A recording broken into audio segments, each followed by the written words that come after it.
Hola, sóc el Joan, benvinguts al meu canal. En aquest nou vídeo de nombres enters anem a resoldre operacions combinades. Veiem aquí que tenim sumes, restes, multiplicacions, divisions, potències, tenim parèntesis. Aquí el que hem de tenir en compte a l'hora de resoldre aquestes operacions combinades és l'ordre de prioritats de les operacions. En primer lloc, hem de resoldre les potències, després hauríem de resoldre els parèntesis, les multiplicacions i les divisions i, per últim, les sumes i les restes. Aquí, per exemple, el que hauríem de fer és, primer, podríem trobar la solució d'aquest parèntesis, però no podem multiplicar fins que no haguem resolt aquest altre parèntesis. Igual que aquí, és a dir, aquesta divisió no la podrem fer fins que no tinguem la solució de la potència. O aquest 4, per exemple, que està aquí sumant, nosaltres no podem sumar, per exemple, 4 més 5, perquè aquest 5 està multiplicant amb aquest parèntesis. Per tant, primer hauríem de resoldre aquest parèntesis, després multiplicar-lo per 5 i després sumar-li el 4. Anem a veure una miqueta com ho podem fer. Aquí tenim menys 10 més 3. Menys 10 més 3, aquí tenim una suma d'un número positiu i un negatiu. Per tant, restem els números i guanya el signe del més gran. És a dir, 10 menys 3, això ens donaria 7, i com que el 10 és negatiu i és més gran, el resultat d'aquest parèntesis seria menys 7. Aquest menys 7 ens quedarà multiplicant amb el resultat d'aquest altre parèntesis. Aquí ens donaria 4 menys 2, tenim el positiu, que és el 4, el negatiu, que és el 2, per tant, restem 4 menys 2 i ens donaria 2 en positiu. Aquí hauríem de calcular primer la potència, 3 al quadrat seria 3 per 3, 9, i després aquest 9 el tenim dividit entre menys 3.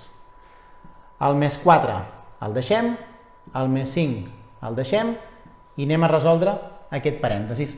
Tenim aquí una resta, tenim l'1 que és positiu, el 3 que és negatiu, per tant, un nombre positiu i un negatiu, restem i deixem el signe del que és més gran. 1 menys 3 seria com dir 3 menys 1, 2, i com que el 3 que és negatiu és més gran, guanya el negatiu, ens donaria menys 2. Ara què podem fer? Podem fer ja les multiplicacions i les divisions, és a dir, anem a resoldre primer aquestes 3 operacions i aquest 4 de moment el deixem igual. Aquí multipliquem un positiu per un negatiu. Per tant, 7 per 2, 14, i menys per més ens donaria menys 14. Aquí, si continuem, tenim el 9 positiu i dividit entre el 3 negatiu. 9 dividit entre 3 ens dona 3, i més entre menys ens donaria menys 3 en aquest cas. El 4 el deixem igual i aquí tenim una altra multiplicació d'un número positiu per un de negatiu. Si multipliquem 5 per 2 ens donaria 10 i més per menys ens donaria menys 10. A partir d'aquí ja tenim una tirada de sumes o restes, digueu-li com vulgueu, que ja tenim només que vigilar amb els signes. És a dir, tenim menys 14, tenim menys 3, més 4 i menys 10, que el que podríem fer és, primer, ajuntem tots els negatius.